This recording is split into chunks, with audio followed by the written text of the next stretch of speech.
A mother and her young daughter went camping alone in the desert and never returned, vanishing for over 11 years. But one day, her son finds their empty truck deep in the desert, a discovery that would change everything and reveal the shocking truth about what really happened to them. The Texas sun beat down mercilessly on Elijah Mercer's back as he trudged across the cracked, barren landscape of the Presidio County desert. Sweat trickled down his spine, his hat providing scant protection against the relentless heat.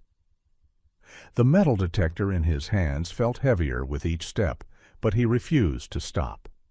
Behind him, Trent Wilson followed, occasionally checking his compass and wiping his brow.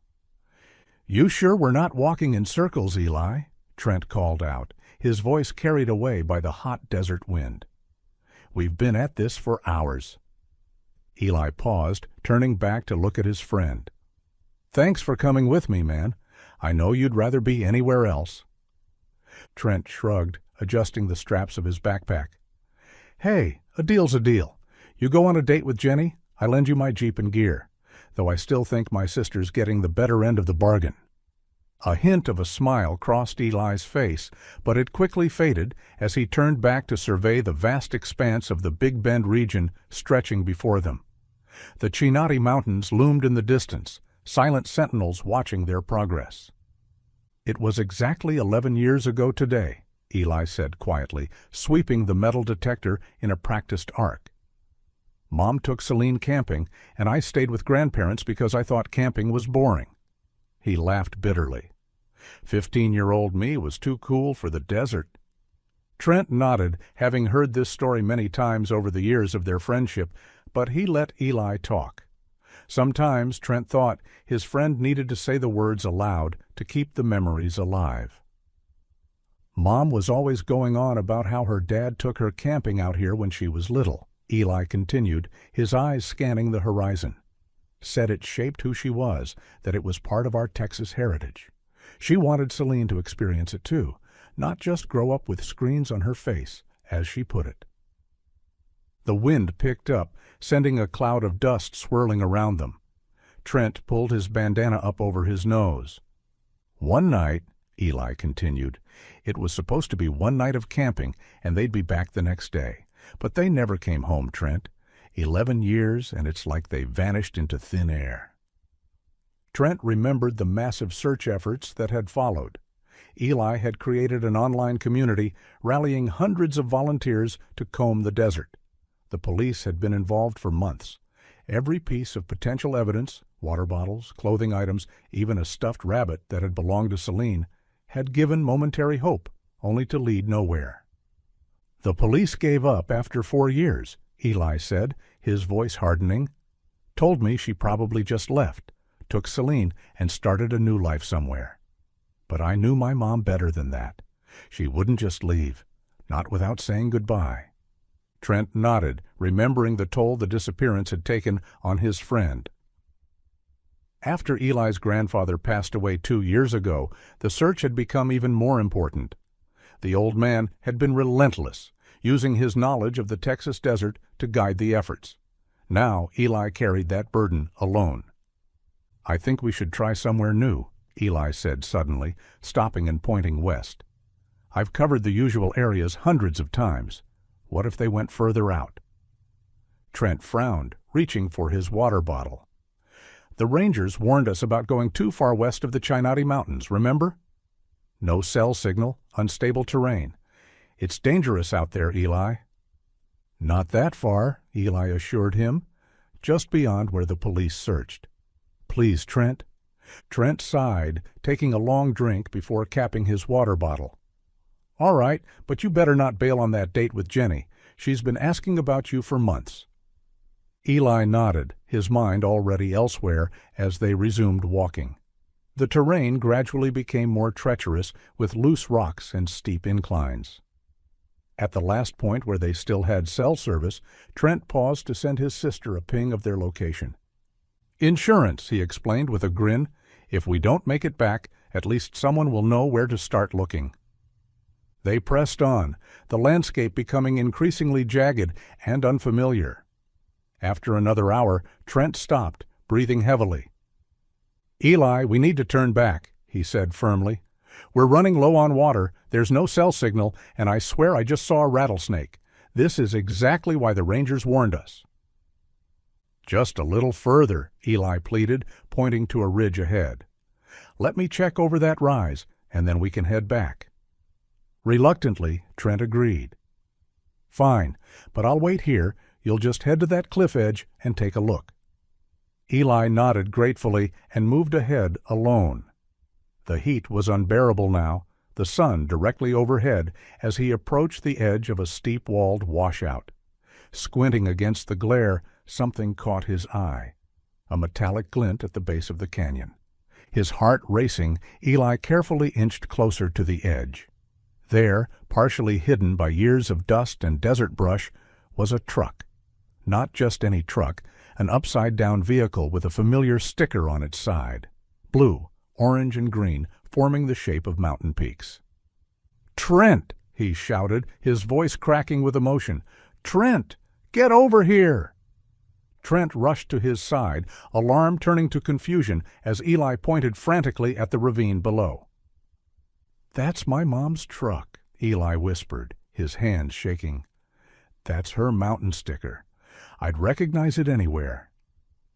Trent squinted, then quickly pulled out his phone to take pictures. "You're right, that's definitely a truck down there." Eli was already looking for a way down. "We need to get closer. There might be something—" "No," Trent said firmly, grabbing his arm. "Absolutely not. The walls are too steep, and we don't have proper equipment. We need to go back and report this to the police." "But—" "No buts, Eli. This is what you've been searching for. Don't risk your life now when we're so close. Let the professionals handle it." Eli stared longingly at the truck below, then reluctantly nodded. He watched as Trent marked their exact location on his offline map, then turned to follow his friend back the way they'd come, his heart pounding with a mixture of dread and hope. The drive back to civilization felt interminable. Trent's precious Jeep kicked up clouds of dust as they sped along the rough desert roads. The moment they reached cell service, Eli's phone lit up with notifications, but he ignored them all, instead dialing a number he knew by heart. "Detective Sawyer," answered a gruff voice on the third ring. "Detective, it's Elijah Mercer," Eli said, his words tumbling out. "We found my mom's truck. It's in a ravine west of the Chinati Mountains." There was a moment of silence. "Eli, are you sure it's her vehicle?" "Positive. It has her mountain sticker on the side. I've got photos." He glanced at Trent, who nodded and held up his phone. "We can send them to you right now." "Send them through," Detective Russ Sawyer said, his tone sharpening with professional interest. "Where exactly did you find it?" "I'll text you the coordinates," Eli replied, as Trent focused on driving. "When can you get out there?" "Meet me at the county sheriff's office in Alpine," Sawyer instructed. "We'll talk there." After ending the call, Eli turned to Trent. "We're meeting him in Alpine." Trent patted the dashboard of his Jeep affectionately. "Good thing my baby got us back safely. I was worried those desert roads might be too much." When they arrived at the parking lot of the sheriff's office, Trent practically leaped out to inspect his vehicle, running his hands lovingly over the dusty exterior. "Not a scratch," he said, planting a dramatic kiss on the hood. "Everything's perfect." Eli rolled his eyes but couldn't help smiling at his friend's antics. Inside the station, they found Detective Sawyer already reviewing the photos they'd sent. "I've got the search and rescue team on standby," Sawyer informed them, his weathered face serious beneath salt and pepper hair. "If this is Jessica's truck, we need to move fast." "It is her truck," Eli insisted. "I'd bet my life on it." Sawyer nodded, studying a map spread across his desk. "The location you've marked is remote, but we can get there before sundown if we leave now. I've called in specialists who can safely recover the vehicle." Within an hour, a convoy was assembled, police vehicles, a search and rescue team, and a heavy-duty tow truck equipped for difficult extractions. Eli and Trent rode with Detective Sawyer, taking a different route that would bring them closer to the site. "We've been coordinating with the park rangers," Sawyer explained as they drove. "They know the terrain better than anyone. There's a path that'll get us within a quarter-mile of where you spotted the truck." When they arrived, the scene was a flurry of activity. Search and rescue specialists were already setting up equipment to reach the ravine safely. A helicopter circled overhead, its rotors throwing up dust as it assessed the situation. "They'll use the helicopter to stabilize the extraction," Sawyer explained, pointing to heavy cables being unloaded. "Then the crane will do the actual lifting." Eli watched in anxious silence as the recovery team worked. Hours seemed to pass in minutes as the specialists rappelled down to secure the vehicle, and the helicopter maneuvered into position. Slowly, carefully, the crushed truck was lifted from its resting place and brought to level ground. As it touched down, Eli stepped forward, only to be held back by Sawyer. "Let the forensics team do their job first," the detective cautioned. The truck was in terrible condition, tires deflated, frame warped, and covered in years of corrosion and dust. Forensic technicians swarmed around it, taking photographs and samples, while others communicated via radio with the station. "Detective," called one of the technicians, a woman with gray-streaked hair pulled into a tight bun. "You need to see this." Sawyer moved to join her, gesturing for Eli and Trent to stay back. The three huddled in conversation for several minutes before Sawyer returned, his expression grim. "According to our initial assessment, this truck wasn't here 11 years ago," he said quietly. "What? That's impossible," Eli protested. "This is my mom's truck. It has to be from when they disappeared." "I'm not saying it isn't her truck," Sawyer clarified. "But our records show we searched this area during the initial investigation. There was no truck here then." "So how did it get here?" Trent asked, confusion evident in his voice. The forensic technician approached, tablet in hand. "Based on the rust patterns and sun damage, we estimate it's been here for approximately 7 to 8 years. "Meaning it was moved," Sawyer concluded. "Someone took the truck after your mother and sister disappeared, kept it somewhere for 3 to 4 years, then drove or pushed it off this cliff to hide it permanently." Eli felt the ground sway beneath him. "You're saying someone took them? This wasn't an accident?" "It appears that way," Sawyer confirmed grimly. "Whoever did this likely waited until the search efforts had died down before disposing of the vehicle." The implications hit Eli like a physical blow. All these years he'd imagined an accident, his mother taking a wrong turn, the truck sliding off an unstable cliff. The thought that someone had deliberately harmed his family, then coldly calculated how to hide the evidence, made him physically ill. As the sun began its descent toward the horizon, casting long shadows across the desert, an officer approached Detective Sawyer holding a dusty hard-case box. "Found this in the truck's storage compartment, sir," the officer reported. "It was wedged under the passenger seat." Sawyer accepted the box, bringing it over to where Eli and Trent waited. "Recognize this?" Eli's eyes widened. "That's Mom's drone case." The plastic case had nearly melted together from years of exposure to the desert heat. Sawyer used a multi-tool from his pocket to carefully pry at the warped edges while Eli watched, barely breathing. With a crack, the lid finally gave way. "It's empty," Eli said, disappointment crashing through him as he stared at the molded foam interior designed to hold a drone and controller. "They took it." "Makes sense," Sawyer mused. "A drone would have been valuable even back then." Trent, who had been examining the case closely, suddenly pointed to a tiny gap between the foam and the plastic shell. "Wait, there's something here." He carefully slid his finger into the crevice and extracted a small plastic clip containing a micro SD memory card. "Good eyes, son," Sawyer said, taking the card. "Let's see what's on this."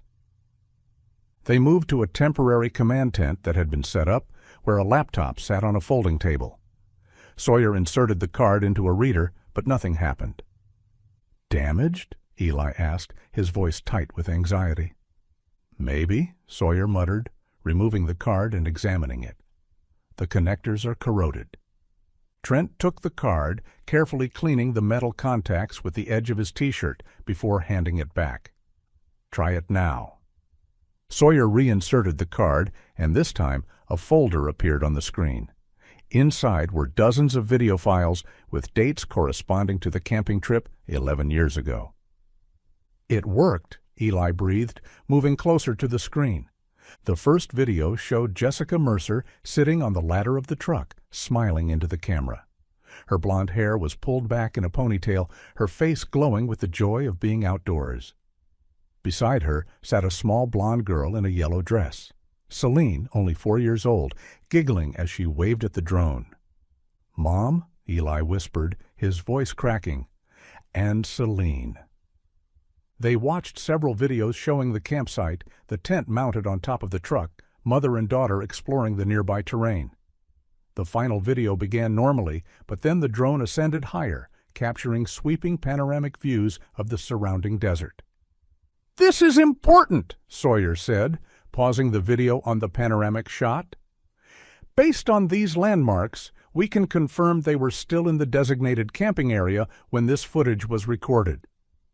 Not anywhere near where we found the truck." "So someone definitely moved the vehicle," Trent concluded. "Yes," Sawyer agreed grimly. "This is now officially a crime investigation, not just a missing persons case."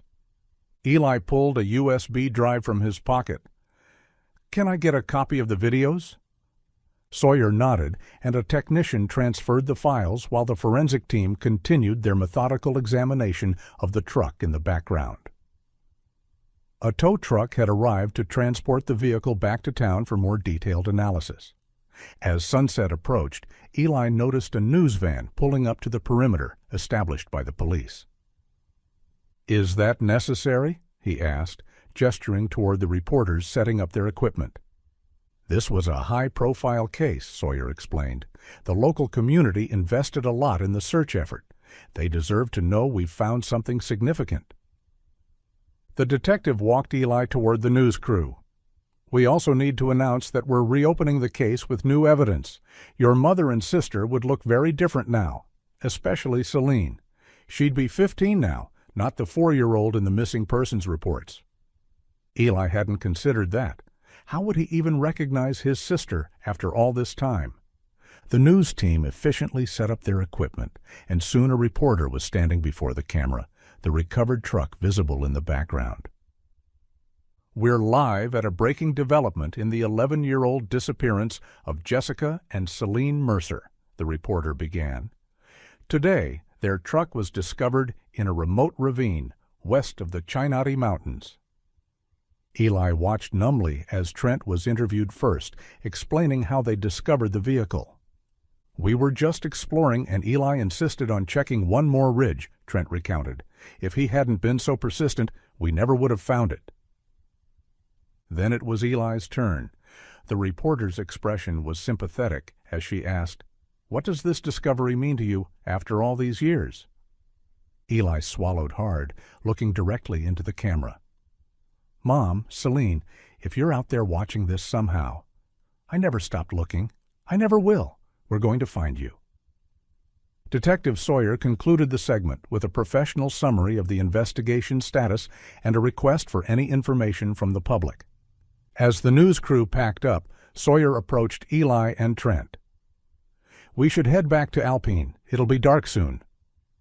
Behind them, the forensic team continued their meticulous work, and the tow truck prepared to transport the vehicle.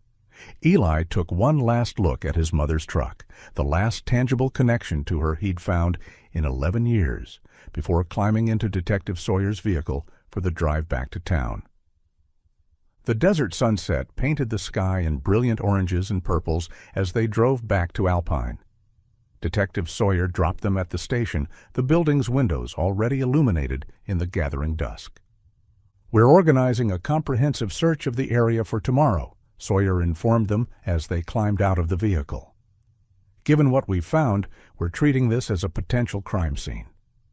"I'm coming with you," Eli stated immediately. Sawyer frowned. "That's not advisable. We'll be covering rough terrain, and there's still plenty of danger out there." "I've been searching that desert for 11 years, Eli countered. "I know it better than most of your officers." The detective sighed, recognizing the determination in the young man's eyes. "You can wait at the base camp, but if we find anything significant, you stay put until we've secured the area. Deal?" Eli nodded, relief washing over him. "Deal." Sawyer turned to Trent. "You don't have to join us tomorrow. This isn't your fight." Trent glanced at Eli, then back to the detective. "Someone needs to keep an eye on this guy. He tends to wander off when he gets an idea in his head." "I'll see you both at 6 a.m. sharp," Sawyer said, a hint of respect in his voice. "Get some rest. Tomorrow will be a long day." As the detective drove away, Trent clapped Eli on the shoulder. "Let's get you home." They climbed into Trent's Jeep and headed through the quiet streets of Alpine. The small Texas town was already buzzing with news of the discovery. As they stopped at a red light, Eli noticed the television in a nearby diner showing their interview from earlier. Through the windows of shops and cafes, he could see people gathered around screens, watching the breaking news. "Looks like the whole town knows," Trent observed, nodding toward a convenience store where customers stood transfixed before a television. "Good," Eli said quietly. "Maybe someone will remember something they didn't think was important before." Trent pulled up in front of Eli's modest house, the porch light already on, a habit Eli had maintained since his grandfather's passing, always leaving a light on in case his mother and sister somehow found their way home. "You sure you don't want me to stay?" Trent asked, concerned about leaving his friend alone after such an emotional day. Eli shook his head. "I need some time to process everything, but thanks, man, for everything." "Don't mention it," Trent replied, then added with a small smile. "But remember, you still owe Jenny that date." A tired laugh escaped Eli. "I won't forget." Inside his house, Eli headed straight to his bedroom and powered on his computer. He plugged in his personal USB drive, the one holding the drone footage the detective had given him, and began methodically going through each video. There were dozens, and he was determined to catch any detail that might have been overlooked. The coffee maker in the kitchen saw plenty of use as the night wore on. By his third cup, Eli's eyes were burning from fatigue, but he refused to stop. He watched each clip multiple times, focusing on different elements: the background terrain, his mother's expressions, the equipment visible in their campsite. It was well past midnight when something caught his attention in one of the panoramic shots. His mother had flown the drone as far as its range would allow, capturing views of the distant landscape. Eli paused the video, zooming in on a section of the horizon that showed a jagged ridge line. "That's not on any of the camping maps," he muttered to himself, reaching for his grandfather's old topographic maps stored in a chest beneath his bed. Spreading the yellowed papers across his desk, Eli compared the ridge line in the video to various locations on the maps. After nearly an hour of cross-referencing, he found it, a marked-off area labeled Private Military Testing Zone, inactive, bordering the Chinati Mountains. "What the hell?" he whispered, leaning closer. A faded note in his grandfather's handwriting was scrawled in the margin. "Danger. Unstable cliffs." Next to it was a small notation about restricted access dating back decades. Eli remembered his grandfather and mother discussing such places during his childhood. Both had worked in geography-related fields, his grandfather as a surveyor for the state of Texas, his mother as an environmental consultant. Their shared passion for the outdoors had shaped family vacations and weekend excursions throughout his childhood. This is why his mother had been so insistent about taking Celine camping. She wanted to pass on the family legacy of exploration and appreciation for the natural world, just as her father had done for her. Excitement building, Eli quickly photographed his discovery and texted the images to both Trent and Detective Sawyer. Only after sending did he glance at the clock. 3:24 a.m. Too late for any reasonable person to be awake. With a sigh, Eli leaned back in his chair. He'd have to wait until morning for a response, but for the first time in years, he felt like he was truly closing in on answers. The station was already bustling when Eli arrived the next morning, bleary-eyed but determined. Trent stood by the coffee machine, looking far too alert for someone who had been up since dawn. "Got your message at 3:30 in the morning," Trent greeted him, handing over a steaming cup. "You do realize normal people sleep at night, right?" "Did you show it to Sawyer?" Eli asked, ignoring the jab. "He's seen it," Trent confirmed, "but don't get your hopes up." Detective Sawyer approached from across the room, several files tucked under his arm. "Eli, about your discovery." "We need to check that military testing ground," Eli interrupted. "My grandfather marked it specifically on his maps." Sawyer raised a hand. "I appreciate your thoroughness, but we can't just march into a restricted area, inactive or not. We need proper authorization." "But what if they're there?" Eli pressed. "What if whoever took them is hiding at that facility?" "The place has been inactive for decades," Sawyer explained patiently. "We checked our records after your text. There are only a few access roads, and they've been overgrown for years. It's legally off-limits, and we have no concrete evidence suggesting your family was taken there." Eli started to protest, but Sawyer continued firmly. "We're sticking with the original plan today, a thorough search of the area where the truck was found. If that yields nothing, then we'll consider expanding our perimeter." Recognizing the finality in the detective's tone, Eli reluctantly nodded. "Fine. When do we leave?" An hour later, they were back in the desert, a larger convoy this time, with additional search personnel and equipment. The base camp had been expanded, with several tents housing communications equipment and supplies. "You two will wait here," Sawyer instructed, handing them a satellite phone. "If we go out of radio range, use this to contact the command center." As the search teams dispersed across the rugged terrain, Eli and Trent settled into the shade of the main tent. Two officers remained behind to maintain communications and coordinate the search efforts. Eli paced restlessly while Trent opened his laptop and began typing. "What are you doing?" Eli asked, peering over his friend's shoulder. "Looking for any information on that inactive military testing ground," Trent replied. "There might be satellite images or old news articles about it." Eli stopped pacing, impressed. "You believe me?" "I believe you're obsessed enough to be right sometimes," Trent said with a smirk. "Besides, I'm curious now." For the next hour, they scoured the internet for information, finding only vague references to the facility's existence and nothing about its purpose or current status. "The roads are definitely overgrown," Trent confirmed, showing Eli a recent satellite image. "But look here, there's what might be an alternative path. It's faint, but something's been driving through there recently." One of the young officers, who had been listening with increasing interest, approached their table. "I could take you to check it out if you want." "Really?" Eli asked, surprised. The officer nodded. "I heard what Detective Sawyer said this morning when you brought it up, but I agree with you. If someone's been using those old facilities, we should know about it." "Sawyer would have our heads," Trent warned. "We'll just do a quick reconnaissance," the officer suggested. "Stay in the jeep, observe from a distance. If we see anything suspicious, we'll report back immediately." "This would be off the record," Eli clarified. "Completely," the officer confirmed. "And I won't be responsible if anything happens, but we'll have the satellite phone with us." Trent hesitated, but Eli was already standing.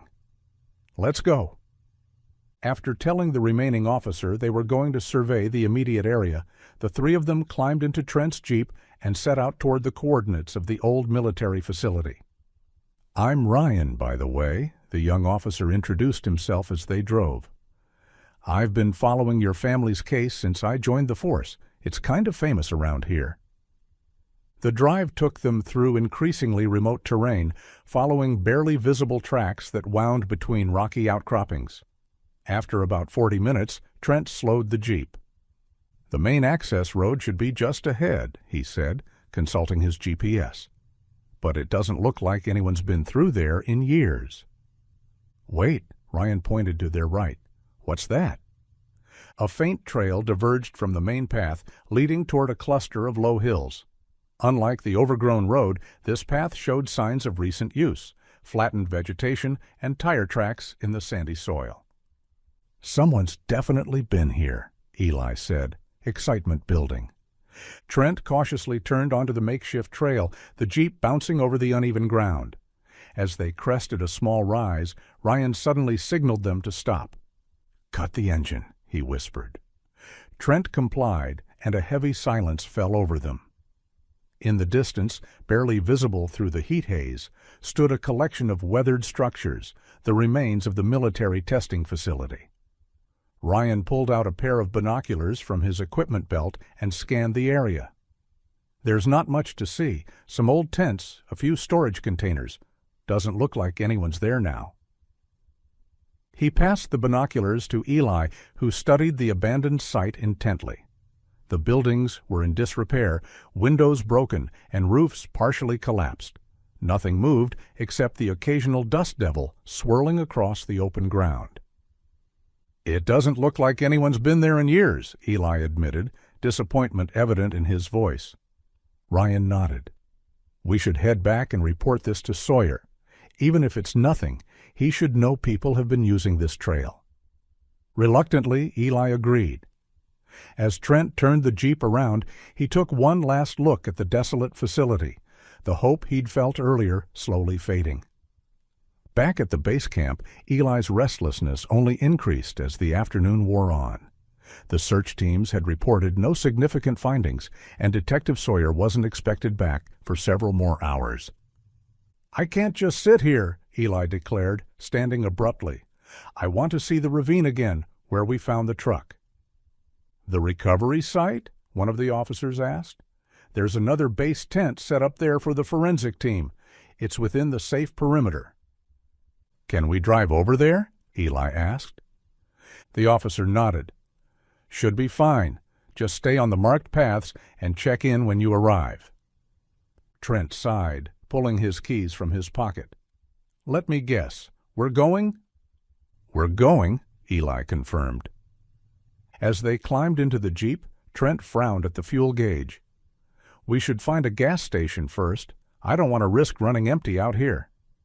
They drove to the nearest service station, a lonely outpost on the edge of the desert. Trent pulled up to a pump and stepped out. "I'll go pay," he said, heading toward the small convenience store. Eli remained by the Jeep, stretching his legs and gazing across the empty landscape. Lost in thought, he didn't notice the pickup truck that pulled in behind them, or the four men who emerged from it. The first blow caught him completely by surprise, a fist to the back of his head that sent him staggering. Before he could recover, rough hands seized him. He fought back, landing a solid punch on one attacker, but they quickly overwhelmed him. Through the convenience store window, he saw Trent rushing out, shouting something he couldn't hear. Then another blow connected with his temple, and darkness claimed him. When Eli regained consciousness, his head throbbed with pain. He blinked, trying to focus on his surroundings. He was in a dimly lit room that appeared to be a bar or pub, sunlight filtering through small, dirty windows. Through one of them, he could see desert stretching to the horizon. A man with a scar across his cheek approached, noticing Eli's open eyes. "Hey, he's awake!" he called over his shoulder. "It really is the guy from the news." Another man joined him, examining Eli with calculating eyes. "Boss is gonna like this. Rich boy come looking for his mommy." He chuckled coldly. "Maybe we can get a nice ransom." The door at the far end of the room opened, and a third man entered. Behind him, Eli caught a glimpse of a blonde woman who held the door, though she disappeared from view almost immediately. Something about her stirred a vague recognition in Eli's mind, but the thought slipped away as the man, clearly the leader, approached. "What the hell did you idiots do?" the leader demanded, glaring at the other men. You were supposed to check the perimeter, not kidnap someone." The scarred man gestured toward Eli. "Boss, this is the guy from the news, the one looking for that missing truck." The leader cursed vividly. "You absolute morons! You've brought him here. Now the police will be searching everywhere for him, too." He turned away, lowering his voice as he conferred with the others, but Eli strained to hear. "Talk to the others. Need to move everything. Prepare something to throw them off." The leader struck the scarred man on the back of the head. "We're leaving tonight. Pack everything. We're done here." Eli cleared his throat. "I heard what you said," he called out, his voice raspy. "And I saw that woman. That was my sister, Celine." The room fell silent as the leader turned slowly to face him. "Where's my friend?" Eli demanded. "What have you done with Trent?" The leader approached, his expression calculating. "You should have stopped looking. You should have let the police close the case and move on with your life." His voice hardened. "That woman wasn't your sister. Your mother and sister are dead, buried somewhere in this desert, and soon you'll join them." "You're lying," Eli said firmly. "I recognized her. She looks just like my sister." The leader studied him for a long moment, then seemed to reach a decision. "Perhaps we can come to an arrangement," he said smoothly. "I could release your sister and your friend in exchange for you telling the police to end their investigation."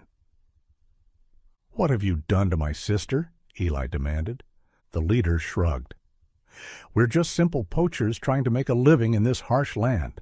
We saw a woman and child alone in the desert with expensive equipment. It should have been a simple robbery." His expression darkened.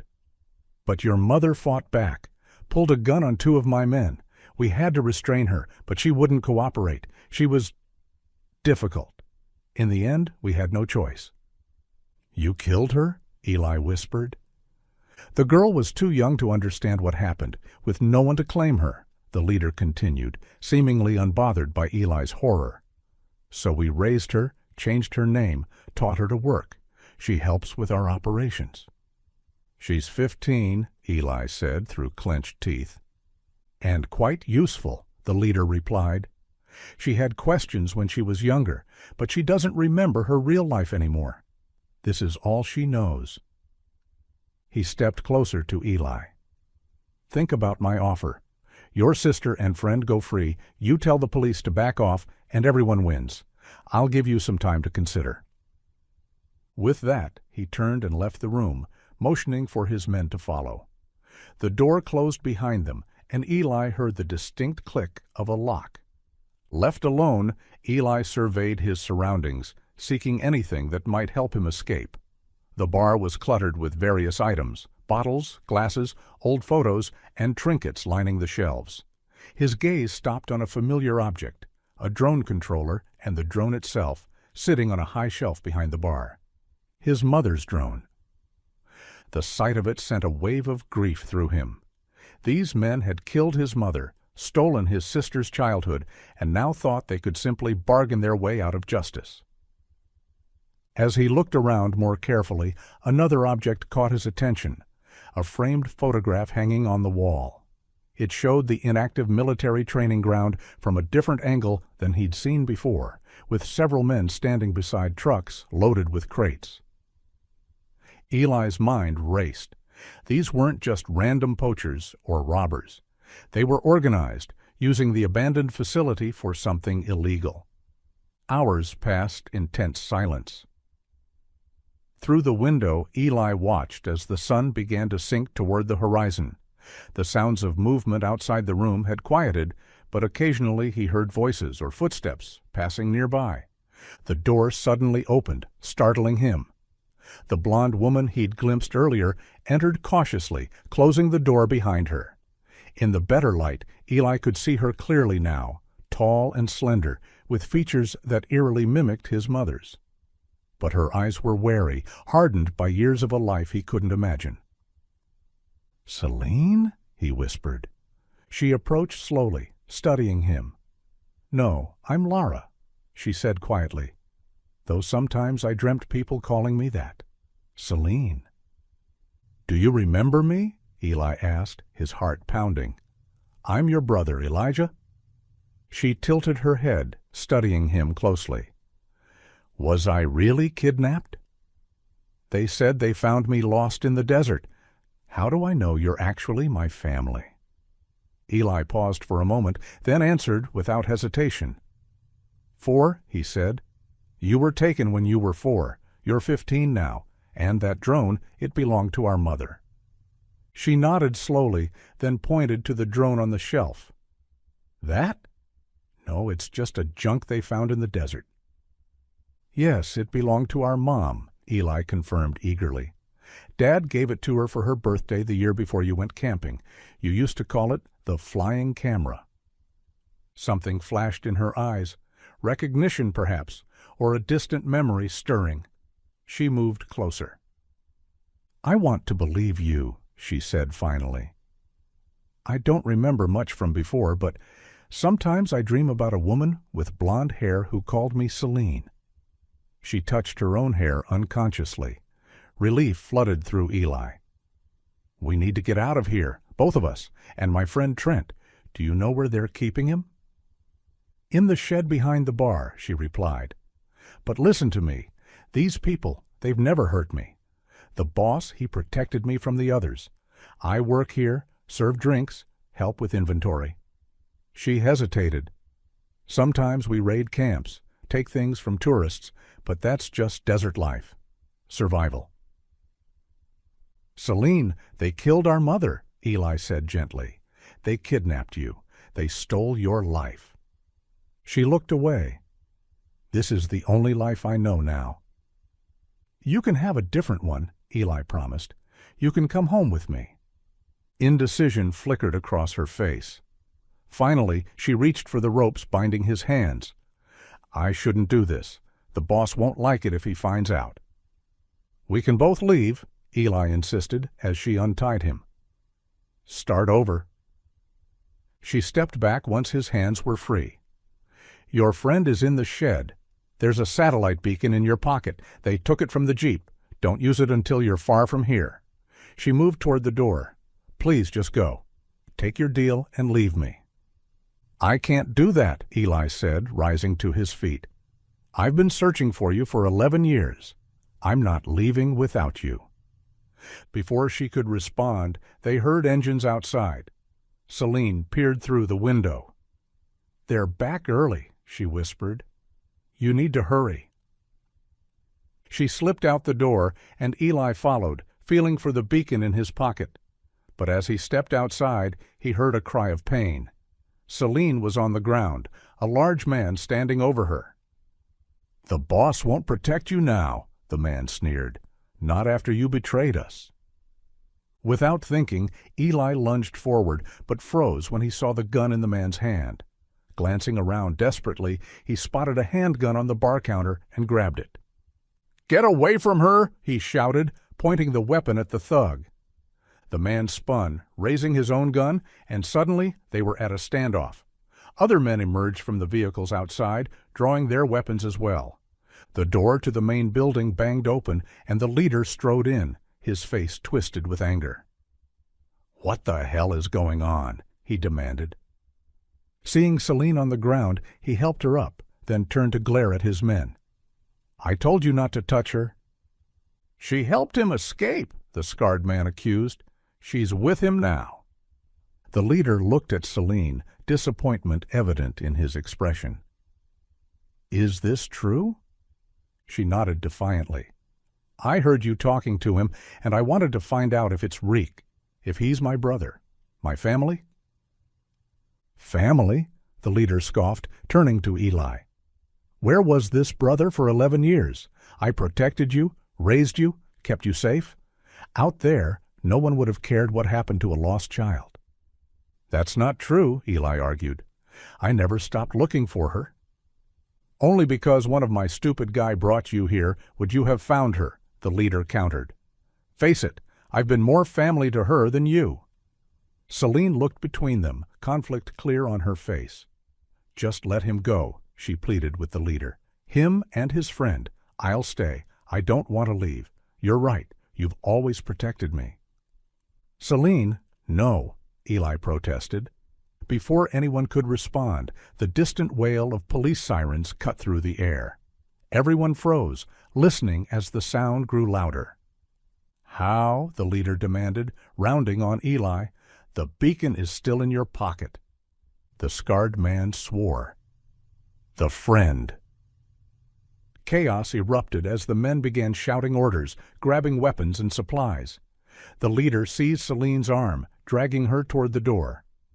"You're coming with us. You know too much." Eli lunged forward but was struck from behind. As he fell, he saw Celine being pulled outside. With the last of his strength, he called out to her, "I'm risking everything to save you. I won't give up." The police arrived swiftly, surrounding the men's car before they had a chance to escape. Through his blurred vision, Eli saw the leader grab and turn Celine, pressing a knife to her throat and using her as a hostage. Eli strengthened himself, and with the gun still in his hand, he rose up and sauntered to the door, pointing the gun toward the man holding Celine. "You said you protected her," Eli said, "but you're as unstable as those desert cliffs, looking strong until the first sign of pressure, then letting go." Tears streamed down Celine's face as the truth hit her. Reaching into her pocket, she pulled out a folded knife, snapped it open, and drove it into the man's side. Chaos erupted. Gunfire exploded all around as police and gang members exchanged shots. Eli yanked Celine inside and hid her behind the bar, shielding her with his body as bullets shattered bottles and splintered the wood overhead. When the gunfire finally ceased, officers swept through the room, collecting weapons and arresting the surviving gang members.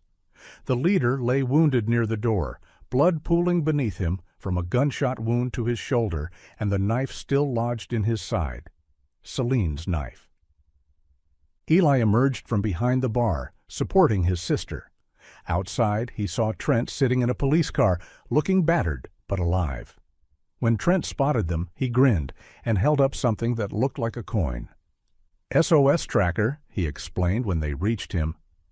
"Jenny gave it to me, said she was tired of me getting lost in the desert."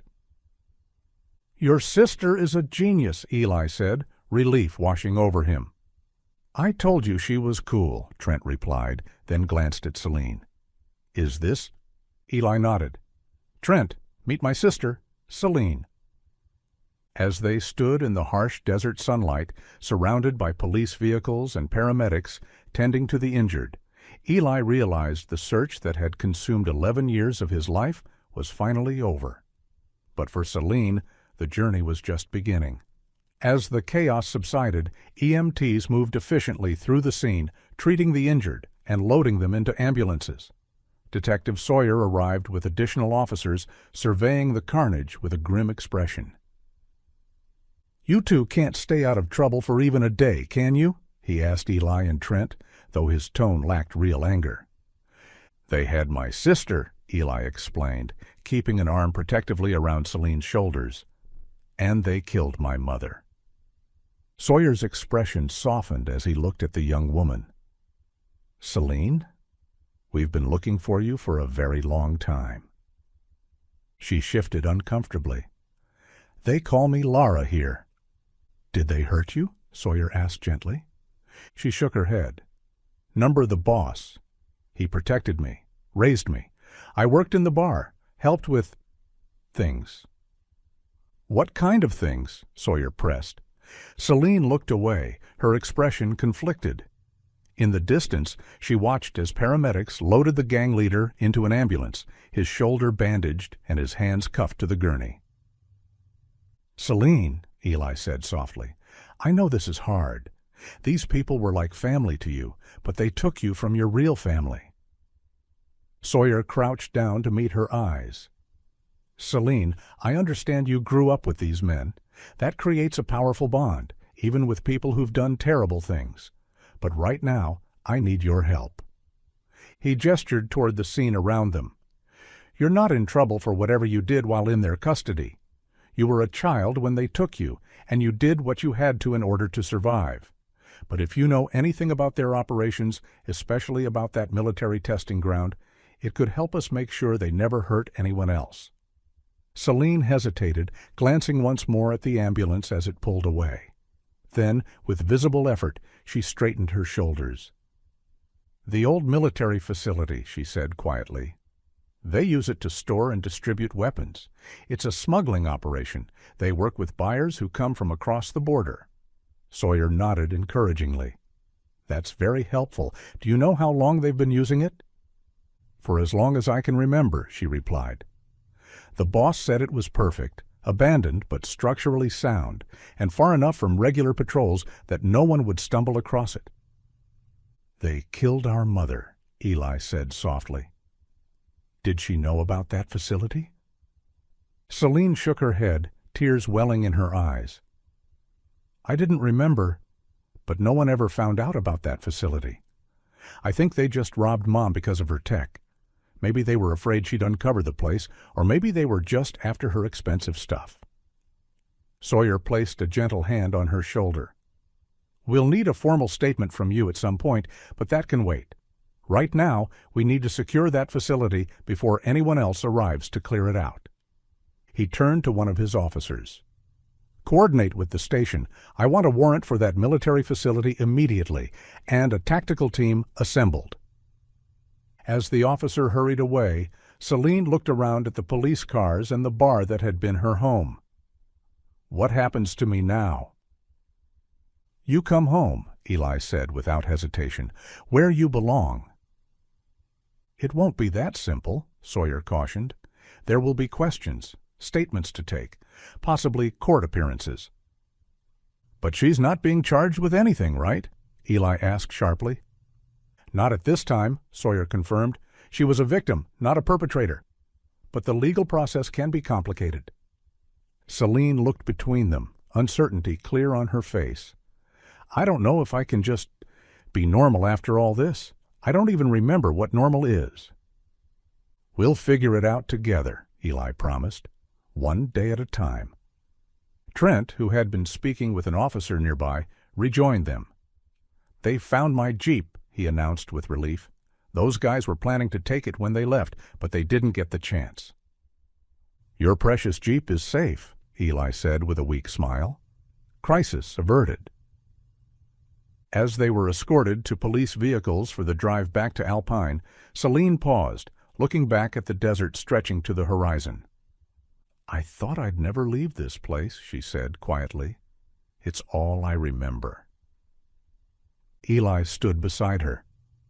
"Grandpa used to say the desert gets in your blood. That's why Mom loved it so much, why she wanted you to experience it too." "Did I like it before?" "You loved it," Eli told her. "You used to collect rocks and lizards until Mom made you put them back." A faint smile touched her lips. "I still do that sometimes." She turned to him, her expression serious. "I shot him, Eli. Carlos, the boss. After everything he did for me, I shot him." "You did what you had to do," Eli assured her. "He wasn't protecting you. He was controlling you." She nodded slowly. "I think I've always known that, somewhere deep down. That's why I never tried to leave, even when I could have. I was afraid." As they climbed into the police car, Trent turned to Eli. "By the way, you definitely owe Jenny a thank you. That tracker saved our lives." "More than a thank you," Eli agreed. "I'm thinking dinner at the nicest restaurant in Alpine might be a start." "She'll like that," Trent said with a grin. "She's been asking about you for months. Said any guy obsessed enough to search the desert for 11 years has to have something special about him." For the first time in what felt like forever, Eli laughed, a genuine, unburdened sound.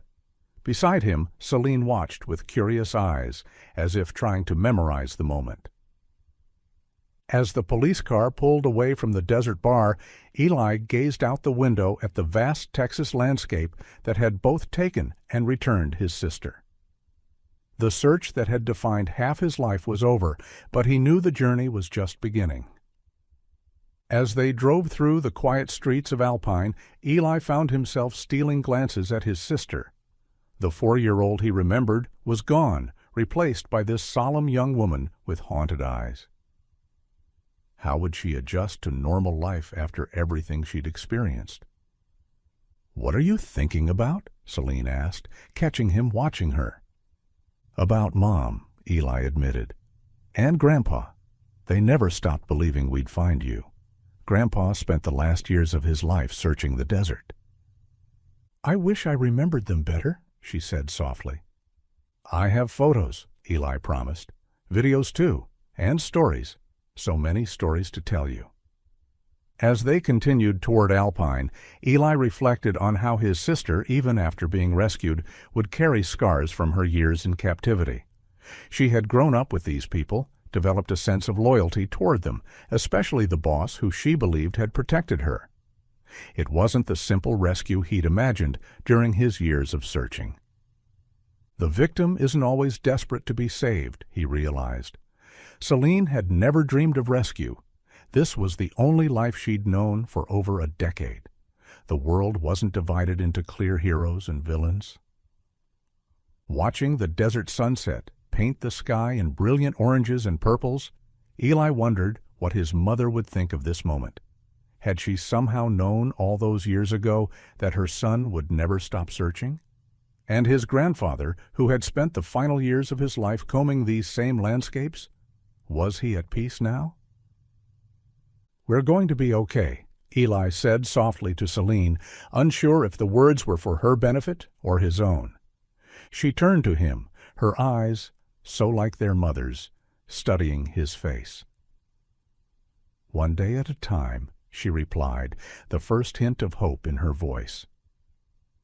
As they drove away from the desert that had defined their family's tragedy and redemption, Eli knew that finding Celine wasn't the end of the story, but rather the beginning of something new. The search was over, but the healing had just begun. After Eli found their abandoned truck deep in the desert, which led him to find and rescue his sister, he believed life might finally start getting better. He thought he could help his sister Celine heal from the lies she had lived with for 11 years. But soon he would discover that the rescue was just the beginning of their nightmare, drawing them back into the desert's dangers once again. Before we dive into part 2 of this shocking story, let us know where you're watching from today, and if you like this video, don't forget to subscribe. 1 week had passed since the chaos at the desert bar, since Eli had finally found Celine after 11 years of searching. The protection house, a modest residence in a secure neighborhood, had become their temporary home while the investigation continued. Eli stared at the ceiling fan, rotating lazily overhead, listening to the muted voices drifting from the kitchen where Trent and his sister Anya were unpacking the dinner they'd brought. "You okay?" Trent asked, appearing in the doorway with a plate in hand. Eli sat up on the couch. "Just thinking." "Dangerous habit," Trent joked, handing him the plate. "I brought tamales from Rosita's." Anya emerged from the kitchen carrying drinks. "Figured you could use some normal human interaction after a week of police interrogations." "Where's Celine?" Anya asked, setting the drinks on the coffee table. "Still with the police and her representative," Eli replied, checking his watch. "She's been gone since this morning, but she should be home soon." "Her representative?" Trent asked, settling into an armchair. "That's what they call her advocate," Eli explained. "Samantha Regis. She's a child welfare attorney specializing in trauma cases." "How's she doing?" Anya asked quietly. Eli sighed, running a hand through his hair. "It's complicated. Some days she seems like she's adjusting well. Other days she barely speaks." "That's understandable," Trent said. "She spent 11 years with those people. That's not something you just shake off." "What's the latest with the investigation?" Anya asked, leaning forward. "The inactive military training ground was being used by the gang to hide illegal weapons underground in the old barracks," Eli explained. "With the place abandoned and so deep in the desert, it was perfect for a hideout. The police found quite an arsenal down there." "All because of that drone footage you discovered," Trent added. And Celine's cooperation, Eli said. She knew enough about their operation to point investigators in the right direction. They moved to the dining table, where Trent recounted how his Jeep had become a minor celebrity in town after being featured in news reports about the discovery of the truck. Mid-laugh, they heard the front door open. Celine entered, her blonde hair pulled back in a simple ponytail, wearing jeans and a light blue T-shirt. "Hey," she said softly, her eyes darting between the three of them. "Celine," Eli said, rising from his chair. "You remember Trent from the police station, and this is his sister, Anya?" Celine nodded at Trent, then offered a small smile to Anya. "Nice to meet you." "You guys go ahead with dinner," Celine said, gesturing toward the table. "I grabbed something to eat on the way. I'll join you after I clean up." Before Eli could respond, she disappeared down the hallway, the bedroom door closing behind her with a soft click.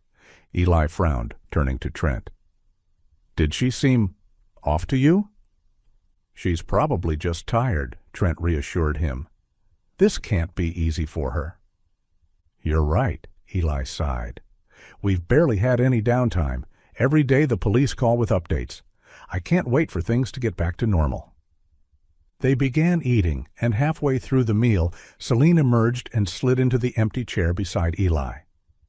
"Sorry about that." "Everything okay?" Eli asked, studying her face. Celine hesitated, then sighed. "Carlos was released from the hospital today. They've moved him to a holding cell." Eli tensed. "Did the police make you see him? Because you can always refuse—" No, she said quickly. "They didn't force me. I wanted to see how he was doing. Miss Regis was with me the whole time.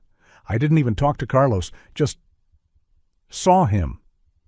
Celine reached for the bottle of sparkling cider and poured herself a glass, her movements practiced and fluid. She then filled glasses for the others, an automatic gesture. "Wow," Anya said, "you're very good at that." A small, sad smile crossed Celine's face. "I've been doing this as early as I could remember. I used to work as a bartender in the pub." Anya nodded, then brightened. "Oh, I almost forgot." She reached into her bag and pulled out what looked like a decorative hair clip. "I made it myself. If you press this safety button and pull from the side, a knife blade comes out." Celine stared at the device, her face suddenly pale. I'm sorry. I can't accept this." "It's just for safety," Eli said quickly.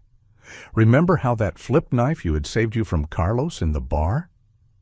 "That's exactly why I can't keep it," Celine whispered. "I'm still shaken every time I remember that moment. It haunts my dreams. I never stabbed anyone before, and the first person I stabbed was the man who gave me the weapon and took care of me since I was a child." Eli's jaw tightened. "Mom took care of you since you were a baby. That man, Carlos, deserves no sympathy." "You're right," Celine agreed quietly. "But still, I can't keep this weapon with me. Not now, but I'll still take it. The hair clip looks pretty." "Thank you." "It's okay," Anya said gently, placing the clip on the table. "You can put it away until you're ready." Eli cleared his throat. "We're visiting the cemetery tomorrow for Mom's funeral." "The police couldn't find her body," Eli explained to Trent and Anya. "None of the men they arrested will talk, but we're still placing a memorial stone next to Grandpa and Grandma. There won't be a service. The police advised us to keep a low profile. Just a simple stone placement." "We'd like to come if that's okay," Trent offered, looking at his sister, who nodded. "We'd appreciate that," Eli said. "We'll meet at the cemetery around 10. As they finished dinner, Eli and Celine walked their guests to the door. While Celine chatted with Anya on the porch, Trent pulled Eli aside. "So," Trent whispered, a mischievous glint in his eye. "What do you think of my sister?" Eli blinked in surprise. "Anya? She seems cool. I didn't realize you were this serious about setting us up." As they talked, Eli noticed Celine had gone quiet, her attention fixed on something across the street. Following her gaze, he scanned the darkened neighborhood, but saw nothing unusual. "Everything okay?" he called to her. Celine turned, her expression neutral once more. "Yeah, just saw movement. Probably a squirrel." Trent and Anya said their goodbyes, climbing into Trent's Jeep and driving away. As their taillights disappeared around the corner, Eli and Celine returned to the house, locking the doors and windows according to the security protocol the police had established. "Are you sure you didn't see something out there?" Eli asked as they finished cleaning up the kitchen. "I'm sure," Celine said, though her eyes didn't quite meet his. "Just shadows playing tricks in the dark." They said goodnight at the hallway that separated their bedrooms. Inside his room, Eli pulled out his phone and opened the CCTV app the police had installed, scrolling back through the footage of the front yard. The limited camera's angle and the low light made it difficult to see clearly, but nothing seemed out of place. Still uneasy, he moved to his window and peered through the blinds. In the distance, he thought he saw someone putting on a helmet beside a motorcycle, then driving away.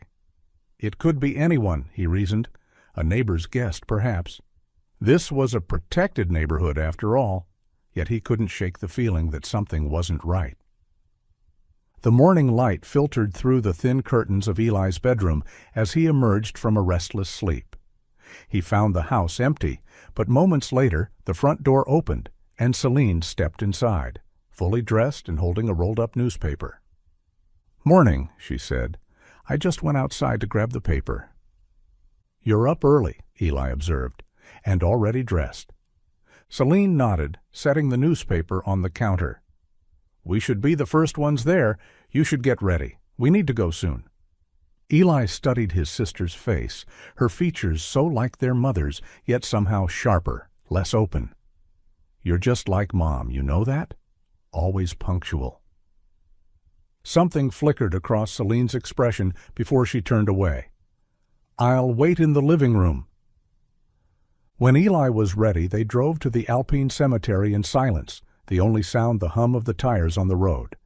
Celine kept glancing at the side mirrors, her eyes sharp with unease. As they pulled into the gravel lot, Eli noticed Detective Russ Sawyer standing next to a police SUV, engaged in a serious conversation with Samantha Regis, the child welfare attorney assigned to Celine's case. "We appreciate you being here," Eli told Sawyer. "How are you holding up, Celine?" Samantha asked, her kind eyes studying the teenager. "Still adjusting," Celine replied, her hands fidgeting with the sleeve of her black dress. "When can we return home?"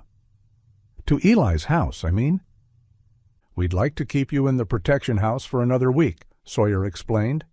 "We received a tip that one of the buyers is somewhere in Alpine or the surrounding area, expecting a delivery from Carlos's men."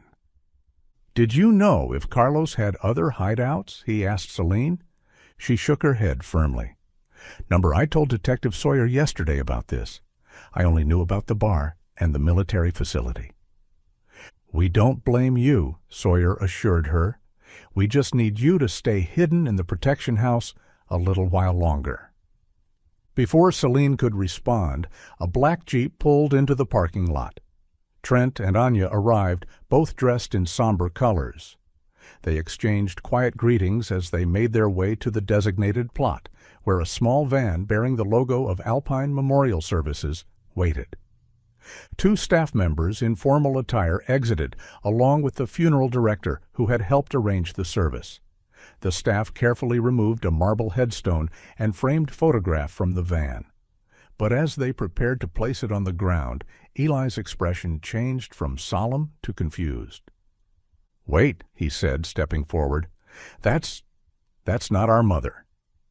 Everyone looked at the photograph, a woman with dark hair and features nothing like Jessica Mercer's.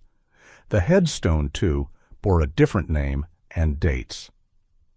"I'm so sorry," the director apologized, visibly flustered. "We must have grabbed the wrong one." Eli's jaw tightened, frustration plain on his face. How could this happen? He shook his head. "Celine, I'll go with them," he said, already turning toward the van. "Make sure they get it right this time." "No," Celine interjected, placing a hand on his arm. "I'll go. You should stay here. I need to find a restroom anyway. It's in the building." Before Eli could protest further, Celine followed the funeral staff back toward the van. He watched as they spoke briefly, then headed toward the cemetery's main building. "Strange mix-up," Trent commented, watching them go. "Very," Eli agreed, an uneasy feeling growing in his stomach.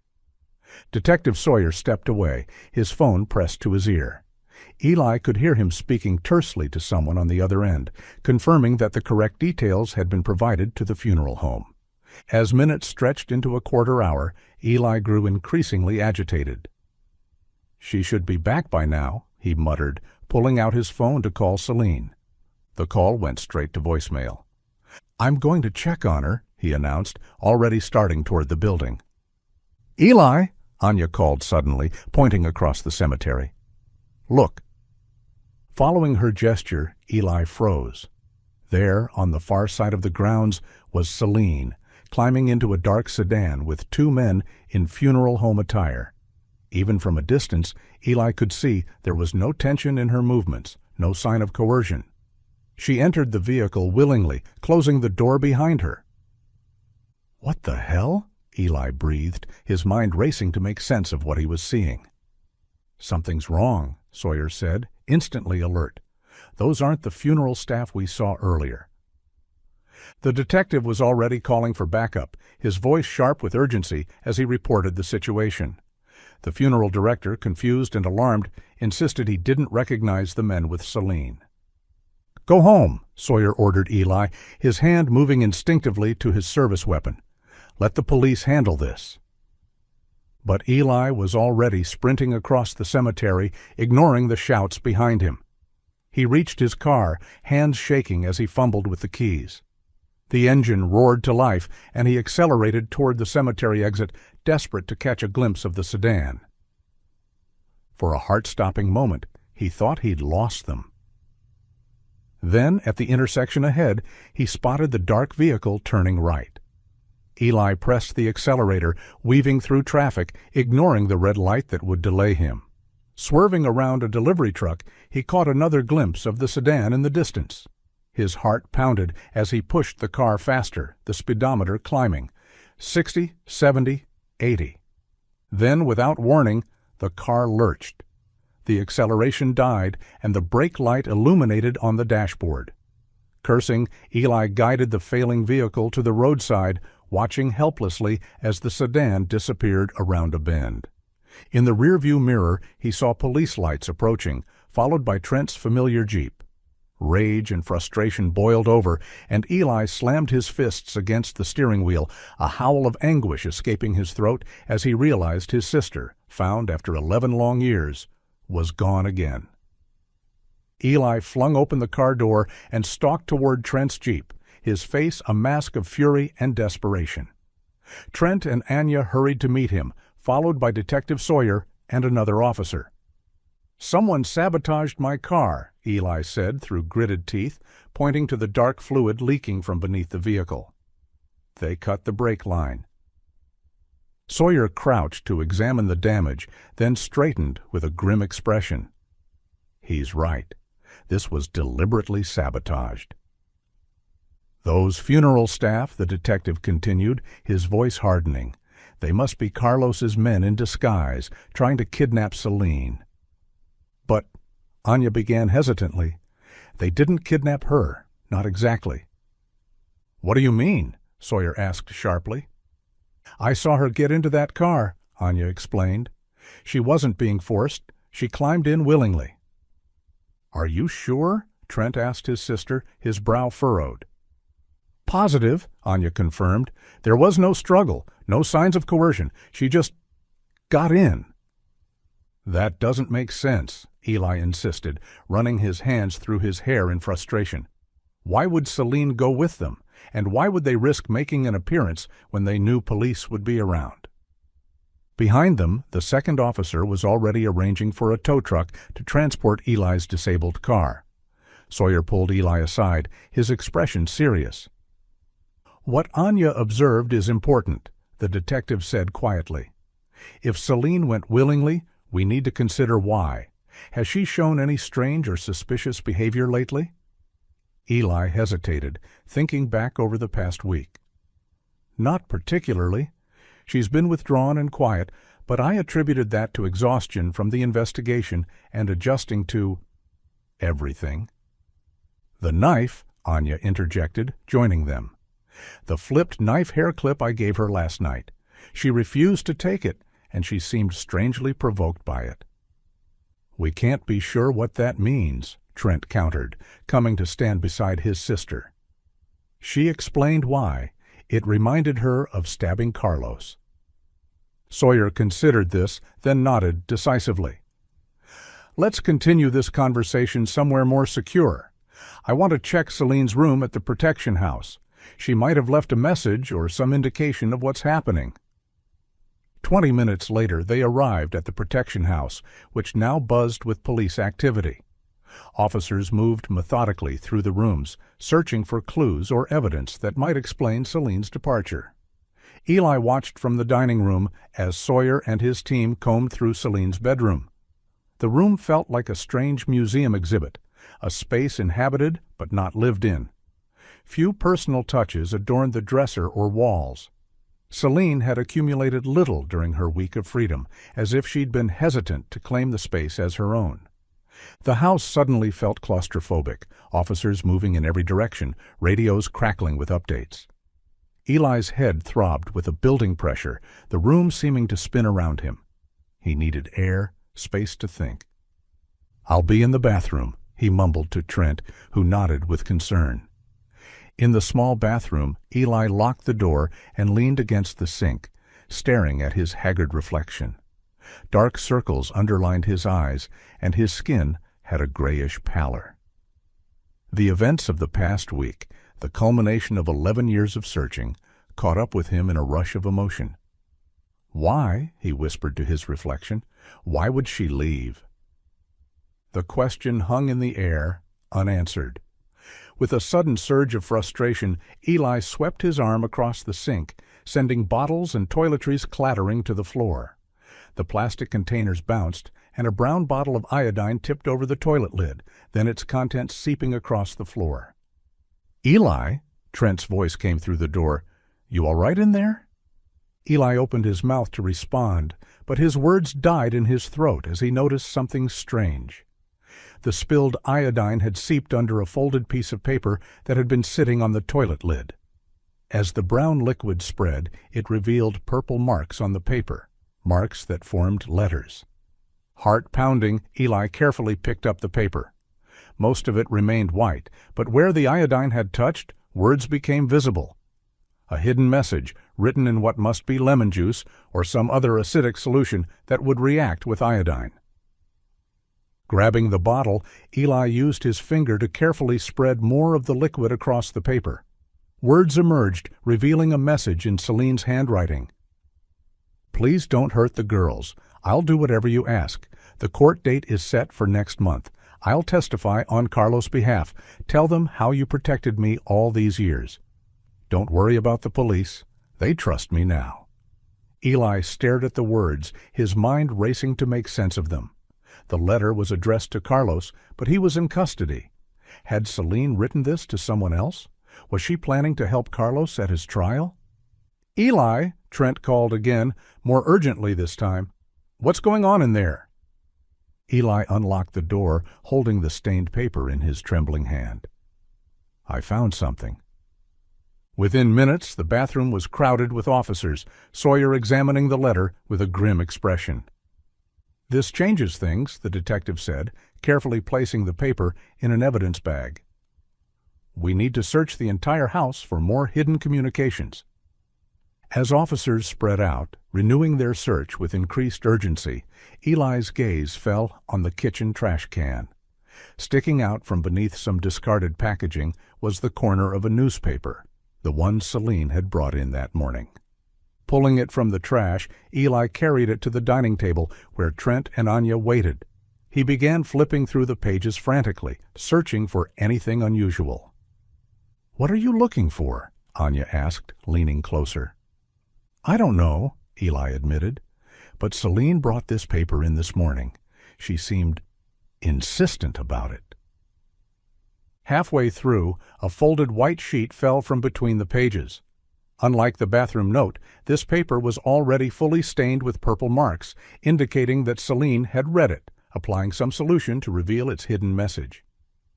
"Detective," Eli called, his voice cracking, "we found another one." Sawyer hurried over, taking the paper carefully. Written on it were geographic coordinates, nothing more. "This is our lead," Sawyer said decisively, already entering the numbers into his phone's mapping application. From the bedroom, an officer appeared holding several crumpled papers. "Sir, we found these in the wastebasket. They appear to be draft letters discarded by Celine." Sawyer examined them quickly, his expression darkening. "These are drafts of responses to someone, presumably Carlos's associates. There are also more papers with purple stains." He turned to Eli, his voice grave. "Some of these detail Carlos's failure and the consequences for Celine, her brother, and the girls if she doesn't cooperate." "What girls?" "Maybe there's more of them, like Celine. Other girls," Anya said, and Trent nodded. "And my letter shows she was planning to help him," Eli said quietly, the realization settling heavily in his chest. "I have to warn you, Eli," Sawyer said carefully. "If your sister is found to be willingly aiding Carlos or his organization, she could face criminal charges herself." Eli shook his head, refusing to accept the implication. "This has to be a misunderstanding. She wouldn't side with them, not after everything." "The coordinates?" Anya interjected, pointing to the purple-stained paper. "This message was stained when Celine received it, right? So she probably know where they're taking her." Sawyer nodded slowly. "That's possible, and it's our best lead right now." He turned to the officers in the room. "I want a team ready to move in 5 minutes. We're following these coordinates." As the police mobilized around them, Eli stood motionless, the letter with Celine's pledge of loyalty to Carlos still vivid in his mind. How could his sister, his lost sister finally found, still hold allegiance to the man who had kidnapped her and killed their mother? The question haunted him as they prepared to pursue the only lead they had, the weight of betrayal settling cold and heavy in his chest. Outside the protection house, officers moved with practiced efficiency, checking weapons and coordinating through radios. Detective Sawyer studied his phone, conferring with another officer about the coordinates they'd discovered. "I'm coming with you," Eli announced, striding toward Trent's jeep. "Absolutely not," Sawyer replied without looking up. "This is a potentially dangerous situation, and you're a civilian." "She's my sister," Eli insisted, his voice rising. "I spent 11 years searching for her. I'm not going to sit here while she might be in danger." "And what happened the last time you went after her?" Sawyer asked pointedly. "Your car was sabotaged, putting you and others at risk."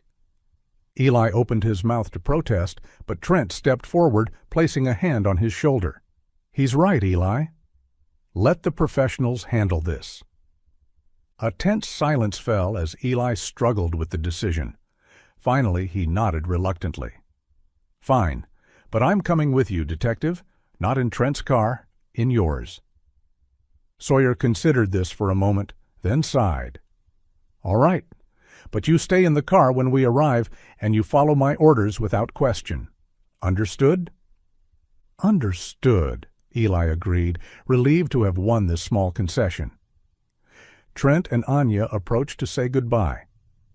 "Call us the second you know anything," Trent said, gripping Eli's shoulder. "We'll be waiting." "And be careful," Anya added softly. "Don't do anything reckless." As Eli climbed into Sawyer's unmarked police vehicle, he felt a strange sense of déjà vu. It hadn't been long since he'd made another desperate journey into the desert, searching for answers about his missing family.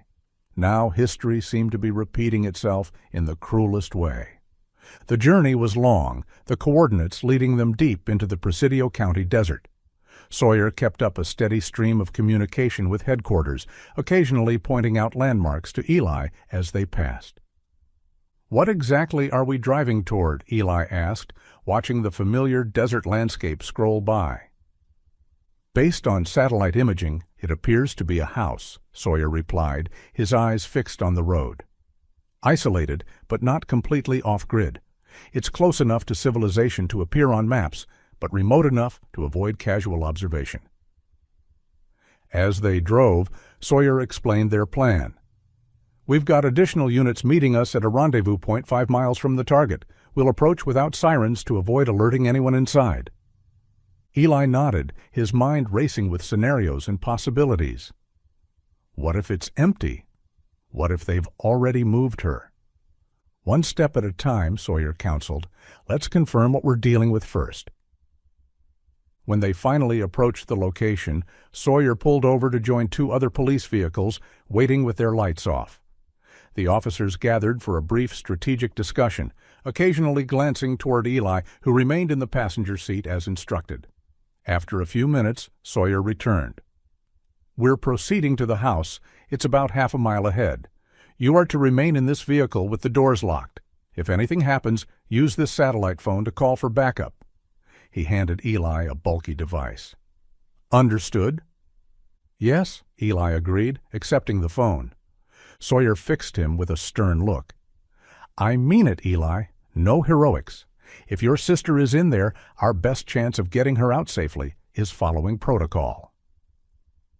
As the officers disappeared over a ridge, moving cautiously toward the unseen house, Eli waited, watching the minutes tick by on the dashboard clock.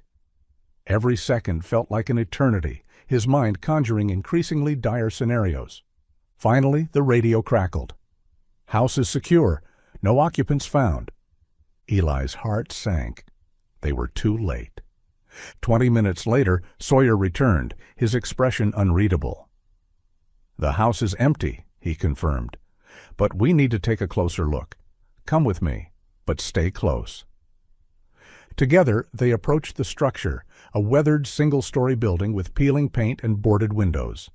Inside, officers moved methodically through sparsely furnished rooms, looking for any evidence or clues. Why would they send Celine coordinates for an empty house? Eli wondered aloud, scanning the dusty interior. "That's what we need to figure out," Sawyer replied. "Check every corner, every drawer. There might be something we're missing." As Eli moved through the living room, something caught his eye, a small glint of light from the floorboards. Crouching down, he discovered a familiar item half hidden in the dust. "Detective," he called, his voice tight with excitement. "Look at this." Sawyer joined him, examining the black hair clip, the same one Anya had given Celine the night before. "This means she was here," Eli said, hope rising in his chest. "Recently."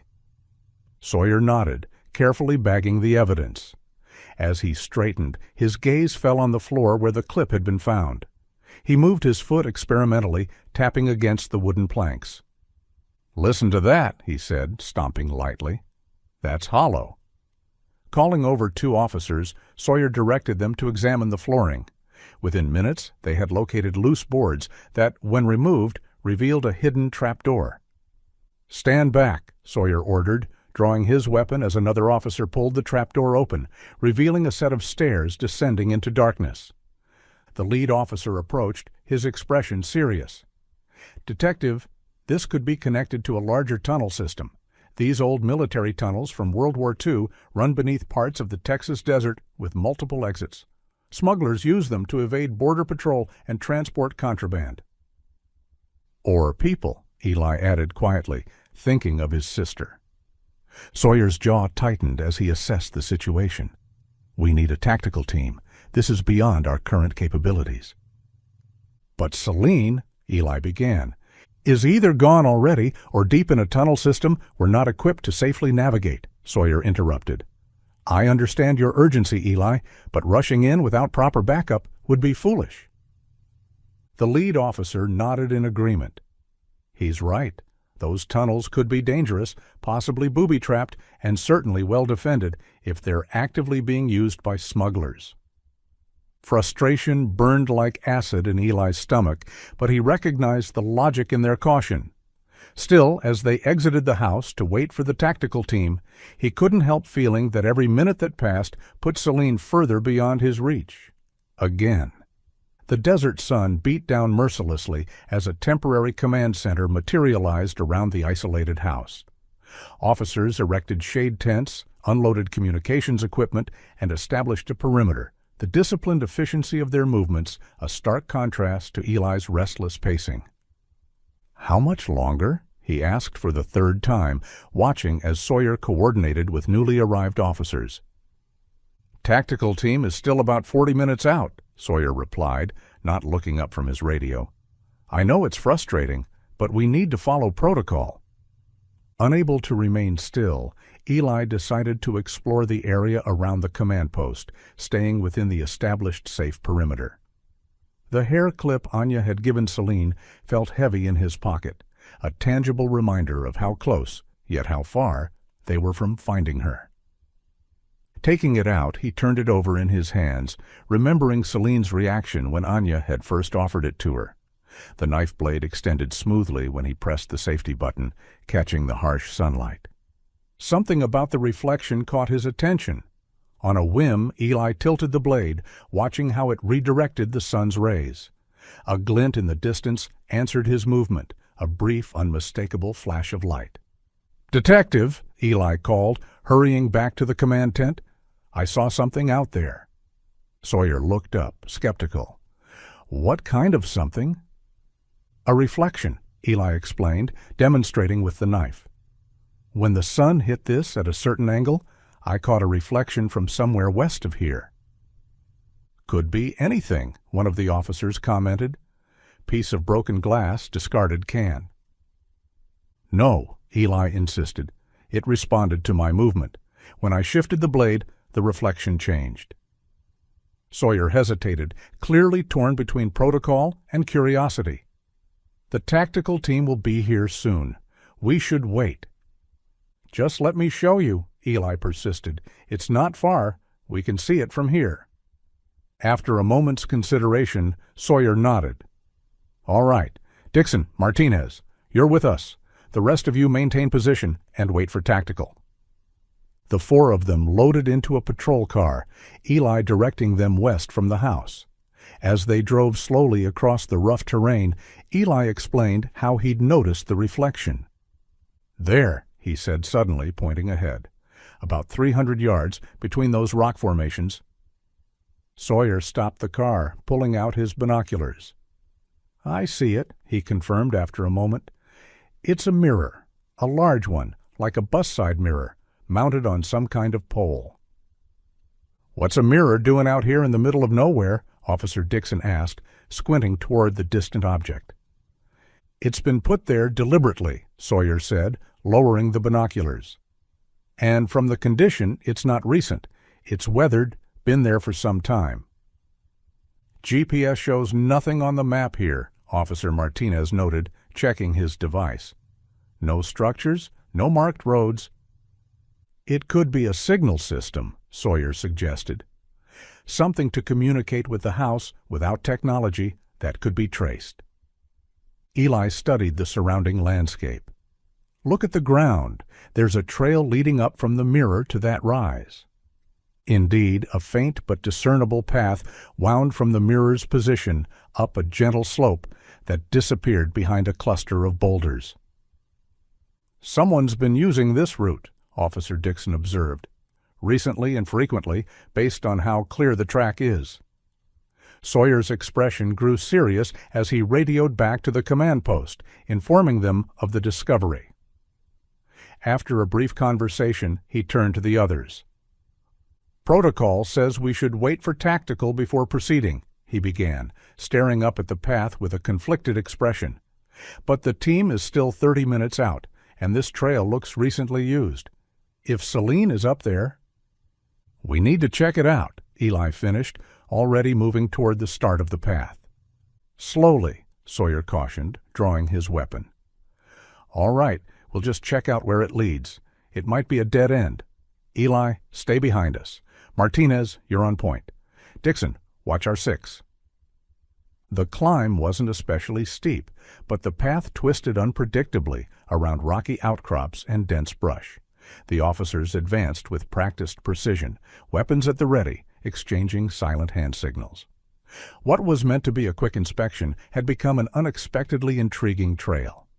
As they neared what appeared to be the top of the rise, Eli heard a sound that froze his blood, footsteps on loose gravel just ahead and around a bend in the path. Officer Martinez lifted his hand, signaling for silence. The group froze, ears straining. The footsteps persisted, unaware of their presence, joined by the soft, off-key humming of a man to himself. Then Eli shifted abruptly, and the crunch of gravel underfoot gave them away, drawing the man's attention. Martinez gestured for Sawyer to advance with him, while Dixon stayed with Eli. The 2 officers crept forward, disappearing around the bend. Seconds later, Eli heard a brief scuffle and a muffled cry, then silence. Dixon moved forward cautiously, Eli close behind. Rounding the bend, they found Martinez and Sawyer subduing a man in what appeared to be a funeral home uniform, one of the men who had taken Celine from the cemetery. The man struggled briefly before Sawyer secured handcuffs around his wrists and gagged him with a bandana. They dragged him off the path, securing him to a sturdy mesquite tree with a second set of restraints. He was alone, Sawyer whispered, but there must be others ahead. Martinez nodded his agreement. I heard voices further up. Sawyer radioed for backup, then signaled for them to continue. The path leveled out at the top of the rise, where a set of rough-hewn stone steps led to a small, open-air structure, something like a rudimentary observation post or shelter. From their concealed position behind a large boulder, Eli could make out voices, 2 or 3 people engaged in quiet conversation. Sawyer signaled for them to remain still and silent, listening intently. The crackle of Sawyer's radio shattered the silence, a dispatcher's voice announcing, "Units have arrived at base. Tactical team ETA 8 minutes." Eli saw alarm register on Sawyer's face as the voices in the shelter fell silent, clearly having heard the radio. In the sudden stillness, Eli felt every heartbeat like a hammer in his chest, waiting for the inevitable confrontation. The silence stretched for what felt like an eternity, broken only by the faint sound of movement from within the shelter. Sawyer signaled Martinez and Dixon to spread out, creating a perimeter around the structure. "Celine?" Sawyer called suddenly, his voice echoing against the rocks. "Celine Mercer? This is Detective Sawyer. We're here to help you." More movement, then a familiar voice responded, "Detective?" Eli's heart leaped at the sound of his sister's voice. "Celine!" he called, unable to contain himself despite Sawyer's warning glare. "Eli?" Celine's voice held a note of surprise. "What are you doing here?" "Everyone inside, come out with your hands where we can see them," Sawyer commanded, his weapon trained on the shelter's entrance. There was a moment of hesitation, then 3 figures emerged slowly into the sunlight. Celine and 2 other young women, all holding what appeared to be canvas bags. Eli stared in confusion, taking in the scene. His sister, apparently unharmed, in the company of 2 strangers, none of them showing signs of duress. "Drop the bags and step away from them," Martinez ordered, advancing cautiously. The girls complied, setting the bags on the ground. One of them unzipped partially as it hit the rocky surface, revealing the unmistakable shape of a disassembled rifle. Before anyone could react, gunfire erupted from somewhere behind them. Eli dove for cover as bullets ricocheted off the surrounding rocks, the officers returning fire while shouting for the girls to get down. Celine and the others scrambled back into the shelter, while Sawyer and his officers took defensive positions behind boulders, firing toward the source of the attack. "Stay down!" Sawyer shouted to Eli, who had pressed himself against a large rock, his heart pounding so hard he could barely hear. The exchange of gunfire continued for several chaotic minutes. Eli glimpsed Martinez taking careful aim before firing 3 rapid shots, followed by a cry of pain from the direction of their attackers. "One down!" Martinez called, already shifting his aim. Dixon moved to a better position, firing steadily at a target Eli couldn't see. Another cry, another announcement. "Second target down!" A final burst of gunfire from Sawyer, then silence fell once more. "Clear!" Sawyer shouted after a tense moment. "Dixon, secure the areas those shots came from. Martinez, with me." Eli remained frozen in place until Sawyer approached, holstering his weapon. "It's safe now. 3 armed men taken down, all alive but wounded. Backup's arriving." As if on cue, the sound of approaching vehicles and shouted commands floated up from below, the tactical team arriving at last.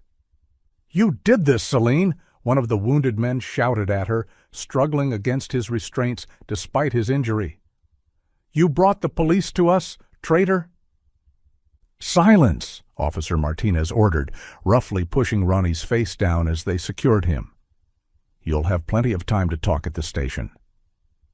The other 2 men were also secured and dragged away from the scene.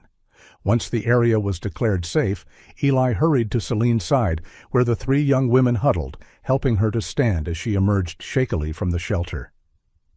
"Celine," Eli said. "Eli," Celine said, standing as he entered. "You shouldn't have come." "What are you doing here?" he demanded, confusion and relief battling in his voice. "Who are these people? Why do you have weapons?" Before Celine could answer, Sawyer entered the shelter, his expression grave. "I'd like to know that as well," he said, glancing at the bags on the ground outside. "That was Roni. And the other 2, they came with Meta and Katerina," she said, pointing toward the men as police officers led them down the slope to the waiting cruisers below. "This is Meta," Celine continued, gesturing to the taller of the 2 girls, a slender teen with dark hair and cautious eyes. "And Katerina," she added, nodding toward the younger girl, who looked to be around 13 or 14. They're like me," Celine continued hesitantly. "Carlos took them when they were little, from families they robbed. We grew up together, but unlike me, they were sent to live with the buyers as first-hand receivers and cover whenever transactions happened." "Buyers?" Sawyer asked sharply. "You mean weapons buyers?" Meta spoke up, her voice soft but steady. "The men use young girls like us as fronts for their operations. Police won't shoot immediately if they see teenagers, which gives the men a head start if something goes wrong." "Those 2 men you shot," Katerina added, "they were our guardians, one assigned to each of us by the leader." Sawyer turned to Celine, his expression hardening. "Why didn't you tell us about them? About any of this?" "I never knew where they lived," Celine explained quickly. "I never knew where they kept them. These girls, they come and go. The only way to meet is when there's a transaction." "Is that what this was?" Sawyer gestured to the bags outside. "A weapons transaction?" Celine nodded reluctantly. "I'm the pin, the person in charge who hands the weapons to the buyer. Meta and Katerina collect them for their respective buyers." "And when were you planning to share this information with us?" Sawyer asked, his voice tight with controlled anger. "I couldn't just leave them," Celine said, her eyes flicking toward the other girls. "Not when I had a chance to help. If I had told you, and the buyers even suspected the police were closing in, they would have cut their losses, and I was terrified they'd get rid of Meta and Katerina." A commotion outside interrupted their conversation as tactical officers arrived, securing the area and treating the wounded men. One officer approached the shelter, reporting to Sawyer. "Sir, we've uncovered suitcases of cash hidden in a shack near this shelter. Looks like payment for the weapons." Sawyer nodded, then turned back to Celine. "Carlos's men, the buyers, where are they based?" "They hide in the tunnel beneath a stone house structure not far from here," Celine replied without hesitation. "We came from there," Eli interjected. "There's already a tactical team at the house." Celine's eyes widened with urgency. "Those men are heavily armed, Detective. The tunnels run deep. They stretch all the way to the Texas-Mexico border." Sawyer immediately reached for his radio, alerting the team at the house about the potential danger in the tunnels. When he finished, he fixed Celine with a stern look. "You could be prosecuted for this," he said gravely. "For lying to me when you said you had no other information. For being here, participating in this transaction, aiding these people. We found your hidden letters, signs that you still willingly follow Carlos." "I wanted to save Meta," Celine replied, her voice breaking slightly. "I've known her the longest, and I was scared that with all this investigation, they would end her life." She looked down, avoiding Eli's gaze. "I apologize for not letting anyone know about this. I was too scared." For a long moment, silence hung in the shelter as Sawyer processed this information. Finally, he sighed heavily. "We'll talk more about this later," he said, his voice softening slightly. "For now, let's get you all somewhere safe." As they exited the shelter, Eli caught Celine's arm. "Why didn't you tell me? I could have helped." If I told you, you would have gone straight to the police," she said, her gaze meeting his for a moment before drifting away. "But this was something I had to do on my own. Some things go beyond explanation." Eli wanted to argue, to demand more answers, but Sawyer was already ushering them toward the path. The three girls were guided carefully down the slope toward the waiting vehicles, leaving behind the weapons, the money, and perhaps, Eli hoped, some of the shadows that still clung to his sister's past.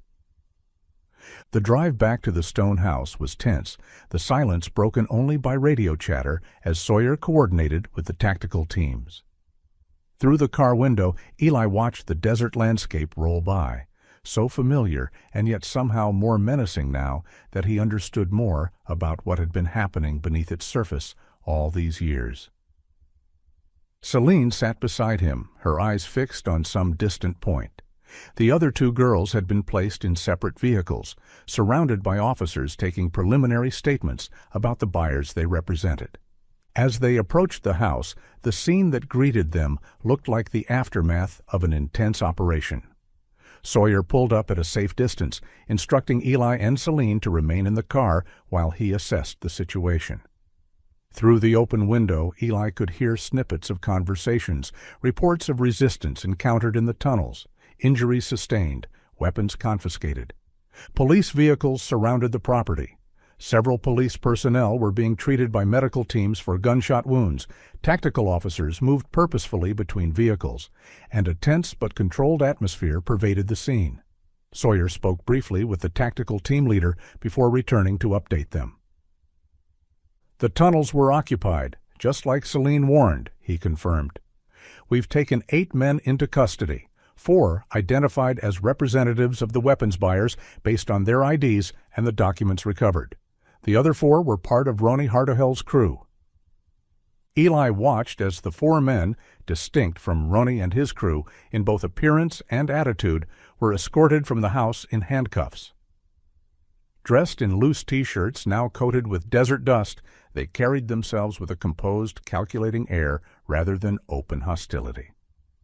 At the far end of the clearing, Eli spotted a separate police van where Ronnie and the 2 guardians of Meta and Katerina were being secured. As one of the officers opened the van door to place Ronnie inside, the wounded man caught sight of Eli and Celine in the police car. His face twisted with rage, and despite his restraints and wound, he lunged toward them, dragging the officers several steps before they regained control. "Once a traitor, always a traitor!" he shouted at Celine, his voice carrying across the clearing. "You coward!" He spat in their direction, then turned to the officers. "That girl is Carlos's lover. Just ask her." The officers shoved him roughly into the van, but his words hung in the air. Eli saw Sawyer and several other officers exchange glances, their expressions concerned, as they looked toward the police car where Celine sat frozen. Moments later, Sawyer approached, opening Eli's door. "Let's talk," he said, his tone neutral but his expression grave. He led them to a command tent set up near the house, instructing them to sit at a folding table while other officers busied themselves with equipment and communications. "Tell me everything you know about him, Celine," Sawyer said firmly, nodding toward the transport van where the shouting man was being restrained. "This isn't the time to hold anything back." Celine answered without hesitation. "That's Roney, Carlos's most trusted man. Carlos let him handle this operation while he remained at the bar and communicated with the buyers." "And what did he mean?" Sawyer pressed. "About you being Carlos's lover?" Celine's face remained impassive, but Eli saw her hands tighten into fists beneath the table. "I told you why I returned to help Meta and Katerina," she said carefully. "But I haven't explained the letters you found or how I began communicating with them." "I'm listening," Sawyer said, sitting back in his chair. "You know I visited Carlos in the hospital," Celine began. "One day I noticed Roney's men following me back to the protection house. They knew where we lived." She took a deep breath. "When I had an opportunity, I told them I would stay in contact, trying to gain their trust by saying I'd help Carlos in court." "Why?" Eli asked, unable to keep silent any longer. "Why risk everything like that?" "I was trying to earn their trust again, to make them believe I was ready to handle the transaction," Celine said, her voice steady but low. "I begged them, told them I wanted to help Carlos. But the truth is, I just wanted to save Meta and Katerina." She glanced at Eli, then turned back to Sawyer. "The problem was, I didn't know where they were, so I started sending letters, and they sent replies, hidden in the pages of the daily newspaper." "And once you found them, what exactly was your plan to save them?" Sawyer asked, his tone still laced with skepticism. "I thought I'd use the weapon on them, then call the police," she admitted, her voice barely above a whisper. "I'm sorry. I should have at least informed you about the other girls and the hideout." She paused, her voice growing softer. "It's not easy to let go of the past when it's all you've known. Living in that protection house, all the limitations, all the investigations, there were times I thought my life with them was better." Her eyes met Sawyer's directly. "But I never meant to side with Carlos or return to Roney permanently. It was just a constant battle in my mind." "And Roney's accusation?" Sawyer prompted. "About you and Carlos?" A flicker of emotion crossed Celine's face. Pain, perhaps, or anger. "Roney had been asking Carlos for me for years. Carlos never gave me to him." She looked down at her hands. "I owe him that much. Otherwise, I wouldn't be here." Sawyer studied her for a long moment before letting out a slow but heavy sigh. "You need to be careful with what you say in front of the judges, Celine. Words can be twisted, and things could turn against you very fast. We'll bring in a teen psychology specialist, someone who can help explain how victims sometimes feel compelled to return to their abusers." "I'd like that," Celine said quietly, "to understand myself better and to move on." Sawyer nodded, then stood. "We'll talk more at the station. For now, Officer Reyes will take you back to the car." As they walked across the dusty clearing, Eli reached into his pocket and retrieved the hair clip that had led them to this place. Carefully, he placed it on top of Celine's hair, securing a strand that had fallen across her face. "I know how hard it is to hate someone like Carlos when he's been the only constant in your life," he said softly. "You don't have to pretend to hate him for my sake." Celine looked at him, surprise evident in her expression. "What do you mean?" "Now I understand what you said last night and why you refused this clip when Anya gave it to you," Eli continued. "It's still hard for you to accept the truth, that by helping us, you feel like you betrayed him." Celine was silent for a moment, then spoke so quietly Eli had to lean closer to hear. "Maybe he's right, that man, Roney. Maybe I am a traitor. Maybe I came here to get one last look at my previous life." Her eyes met his, filled with a complex mixture of emotions. But I promise, Eli, I never meant to become one of them again. I hope you can understand that moving on isn't always linear."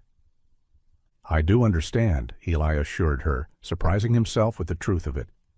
"Even if you decide to testify about the good things Carlos did for you in court, that's your right. But you need to be careful how you phrase it, because not everyone will understand your feelings." They reached the police car and climbed in, watching through the windows as Meta and Katerina provided information to officers in the command tent. Sawyer stood nearby, taking notes and coordinating with his team. "I can hear them talking about the buyer's base camp," Celine said quietly. "The girls are telling them everything: names, locations, how the deals went down. They've caught some of the men, but the leader of the group that was buying from Carlos is still hiding out at the base camp. What they don't realize is their time's running out." Eli nodded, relief washing over him. "It sounds like they're bringing this whole operation down." Two officers climbed into the car, one behind the wheel, the other turning to speak to them from the passenger seat.